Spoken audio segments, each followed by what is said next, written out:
Here we go. We are recording. This is attempt 2 of the video. Walking out here to 85 Chevy S10 Blazer. These are the photo quality is very, very poor. Here we have it, walking up on it. Got some turn signals in there, help make it a little more legit. And here's some front suspension work. Okay, the pictures are doing this thing absolutely zero justice. Come up forward. We got new grade 8 bolts everywhere. Coming down to a new shock. Had to have some grinding work in that area so it wouldn't damage it like the previous one. Here's some gussets. Thick rod end. Front shock's painted to match the back ones. There's a big grease print on it that needs to be wiped off. Okay, here's a rubber bump stop mount, boxed in, and that looks really tricked the way it runs alongside that. Some custom mounts, twice the thickness as the old ones, plus a solid steel pad to make contact with the mount. It also brought the shocks in, so they're straight up and down parallel. Here's a look at some brake line action, AN fittings coming down, going to braided AN, nice and short and tight to the axle. And there's the line going up alongside the ventilator, both braided. Here's a look at the drive shaft. There's an extra gusset right there. That drive shaft tube is 3 inches longer.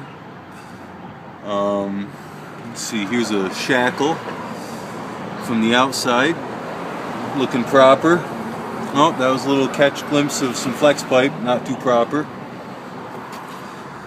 Here's an idea of what the frame looks like in this truck. It's nice and smooth, and that goes all the way down through here.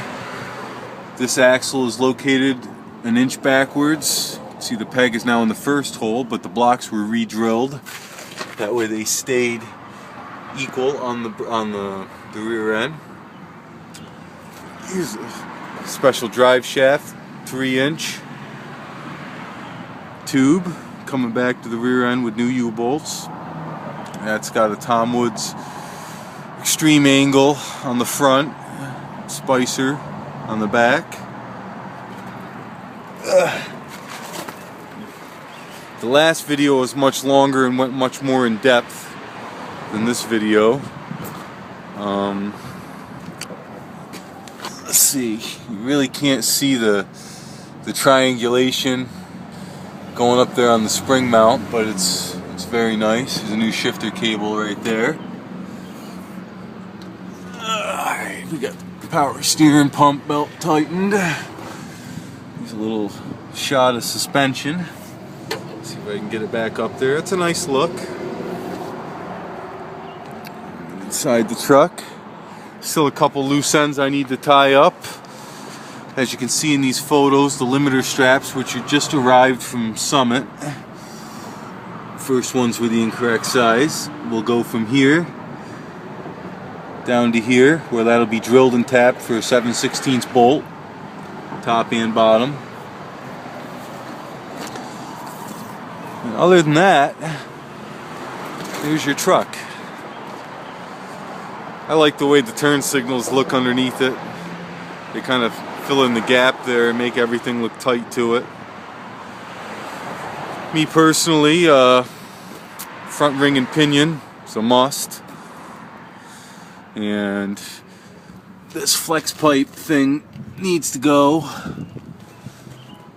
Other than that, it's a little paint job and body work. And there's your truck. Hopefully this video is enough for you. The last video was done incorrectly, but it was much more in depth. And on that, we will send this. Here.